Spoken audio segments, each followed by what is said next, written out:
Welcome to the Berean Remnant. I'm your host, Dr. Bernard Bowser. And today I'm going to talk to you about Henry Hazlitt's book, Economics in One Lesson. This is one of those classic economics books that if there was one economics book that I'd recommend everybody to read, this is it. And one of the reasons is what he does is cuts through the fog. The way that economics is normally characterized is the dismal science. If you read Mr. Hazlitt's book, you will find that it's refreshing, easy to understand, and he cuts through the dismal science in a way that it doesn't feel dismal at all. It's very easy to understand, number one. Number two, he actually goes through and explains to the reader how we could actually evaluate policies, we could evaluate different decisions by government officials, by the bureaucrats, as to what is the most effective way to help a country flourish and thrive.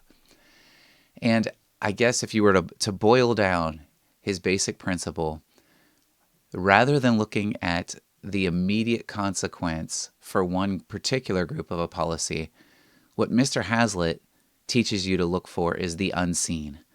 He teaches you to look for, and ask the question, what will be the long-term consequences, and how does this impact everybody in society? How are all groups impacted? And that's really the bottom line of the difference between a good economist and a bad economist. A good economist looks at how all groups are affected over the long term versus how one particular group is impacted with the immediate consequences. Most politicians, they're only concerned with the next election because they want to stay in power.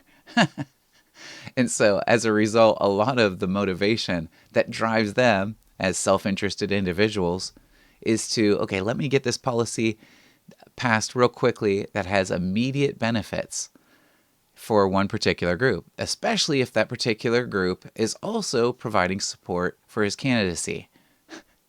And so you have certain lobbyists, certain vested interest groups, certain big companies that basically might engage in what we would say immoral behavior in supporting politicians who will pass then certain laws and certain things that will support that particular big company.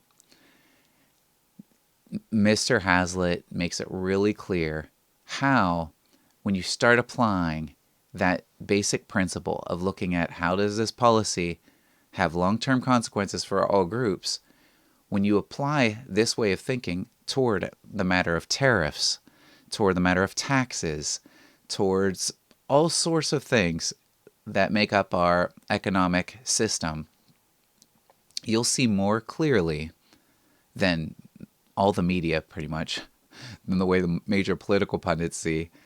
And you'll be able to see through the fog of the statistics that they're manipulating to know, this is actually another example of the broken window fallacy that Mr. Hazlitt has described so clearly. And you'll be able to see it and articulate what is the problem with some of these things. Why is price fixing wrong? How does that harm the most vulnerable?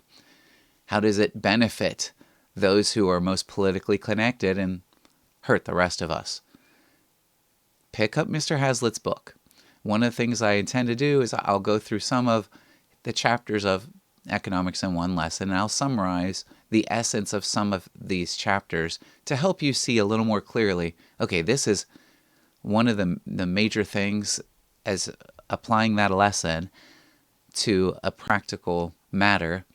Here's how Mr. Hazlitt sees through the fog, the mysticism that a lot of people get confused by, and you'll have a pointed way of thinking clearly about this in a logical way. So I hope this benefits you, this encourages you to pick up Economics in One Lesson.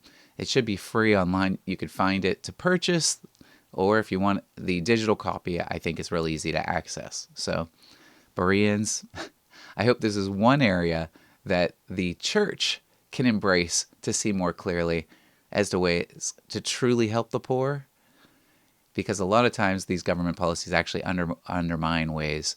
They actually hurt the very groups they think they're helping. So have a great day.